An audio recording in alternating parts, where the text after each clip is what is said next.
ब्रदरांची साक्ष आहे, ते ज्यावेळेस मला सांगत होते ते खूप उत्साहाने आनंदाने देवाला गौरव देत होते. ते आपल्या पास्टांच्या वचनाविषयी सांगत होते की कसं पास्ट आपल्याला वचन सांगतात, कसं त्या वचनाद्वारे मी आशीर्वादित झालो. छोटीशी साक्ष आहे त्यांची, पण फार महत्त्वाची आहे. कारण त्यांचा वचनाद्वारे वचन ऐकून कृती करून आणि त्यांनी प्रभूसाठी जी इच्छा व्यक्त केली होती ते कसं पूर्ण झालं ह्याविषयी ते साक्ष आहे.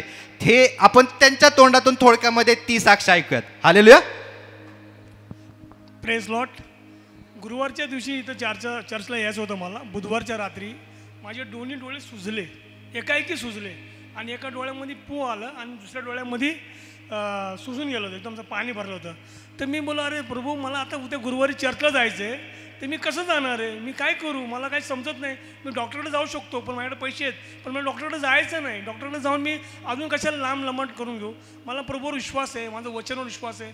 मी मंडळीत जाणार गुरुवारी, कुठल्याही परिस्थितीत मी जाणार.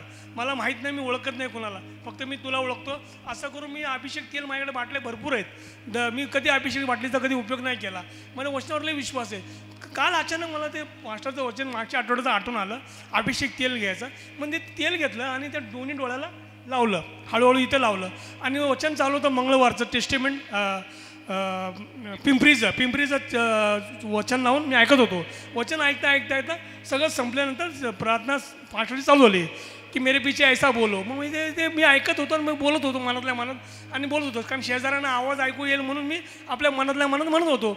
आणि अचानक ते ऐकत हे माझ्या डोळ्यातनं पूबही फुटलं आणि हे बी फुटलं आणि दोन्ही डोळ्यातून पाणी आणि घाण निघालेलं आहे. ह्या हातात एक रुमाल आणि ह्या हातात एक रुमाल, हे पुसतोय ते पुसतोय, दोन्ही घाण निघाना, पुरं भिजलं रुमाल. आणि शेवटी मी उठलो, बोला आता मला माहीत नाही, मी गुरुवारी चर्चला अटेंड होणार, केनथ ब्रदरच्या मला गाण्यामध्ये सहभागिता व्हायचं आहे, आराधना स्तुतीमध्ये मला जायचं, कुठल्याही परिस्थितीत मी जाणार आहे, मला माहीत नाही. मी झोपतो आता आणि झोपलो, सकाळी उठलो, बघतो डोळे दोन्ही डोळे स्वच्छ झाले. आईला मी बोललो, मी कामावर गेलो, कामावर डायरेक्ट इकडे आलो गुरुवारी चर्चला आलो आणि सहभागिता झालो. आणि आता कालची गोष्ट, काल रात्री मी अंड्याचं कालवण केलं होतं, अंड्यांचा रस्सा, तो रस्सा आणि मी 2 चपाती खाल्लं आणि थोडंसं भात दे म्हणून सुनाला म्हणून थोडं भात दे, थोडंसं भात घेऊन मी खाल्ल्यानंतर मी जेवून झोपलो नातूशी खेळत आणि जो हॉलमध्ये झोप लागली. झोपलो तर सकाळी मी उठलो 5ला, मला काय उठायला होतच नाही. मी रोज 4:30-5ला उठतो, मला उठायच होत नाही. अचानक 6:30 वाजले, मी अरे मला उठायचं, चर्चला जायचं म्हणलं, काय करू. बघतो तर मी बाथरूमला गेलो तर मी परसाकडे बसल्यानंतर मला बरं वाटलं. नंतर थोड्या वेळाने मला जुलाबच लागलं ना, जुलाब लागलं तर एकदम जुलाब ते थांबना, लूज मोशन, एवढं जबरदस्त लूज मोशन लागलं की मी उठलो, परत बाहेर गेलो, हॉलमध्ये बसलो. परत मी बोललो 5 मिनिटात बसावं म्हणलो, मला एकदम चक्कर अशक्ता म्हणलं मला माहीत नाही परमेश्वरा, मला तुझं आता वचन वाचायचं, मी प्रार्थना नाही केला आज, काय मला कळत नाही, मला चर्चला जायचं आहे.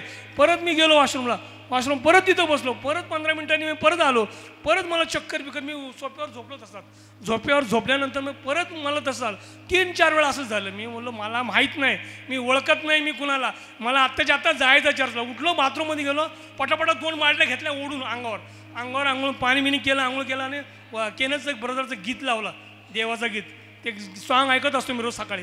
ते ऐकत मी बाथरूमचा दरवाजा उघडा ठेवला, ते गाणं आवाज साऊंड वाढवला, लोकांना ऐकू दे ना ऐकू दे. मी कधी शेजाऱ्यांना गाजावाजा करत नाही, मी ख्रिस्ती जीवन होतो, कारण समोर आले सगळे विरुद्ध आहेत माझ्या विरुद्ध. त्याच्यामुळे मी आपलं गाणं काल काय म्हणत, आज सकाळी मी जोरदार आवाज लावला गाण्याचा आणि ऐकत बसून आंघोळ करत बाहेर आलो, गाणं चालूच होतं. आणि मी बोललो काय माझ्या जुस्सा आलं की मी चर्चला जाणार, पटापट आवरलं, कपडे घातले, बरं उशीर झालं. इथं येताना ते मध्ये रस्त्यामध्ये दुसऱ्या लोकांचं ते अडथळा, डान्स गाणे बिणे कोथरूडून इकडे आला, मला जवळजवळ 1.25 घंटा लागला. त्यात 20 मिनिटांमध्ये मी पोचतो कधी बी. काल आजच यायला इतकं उशीर, 11:40ला मी इथं पोचलो. मला आराधना स्तुती भेटली नाही, शेवटी एकच शेवटचं गीत भेटलं. ते जुलाब आतापर्यंत कळलं नाही, काय नाही, सगळं व्यवस्थित चाललंय. आलो मी इथं.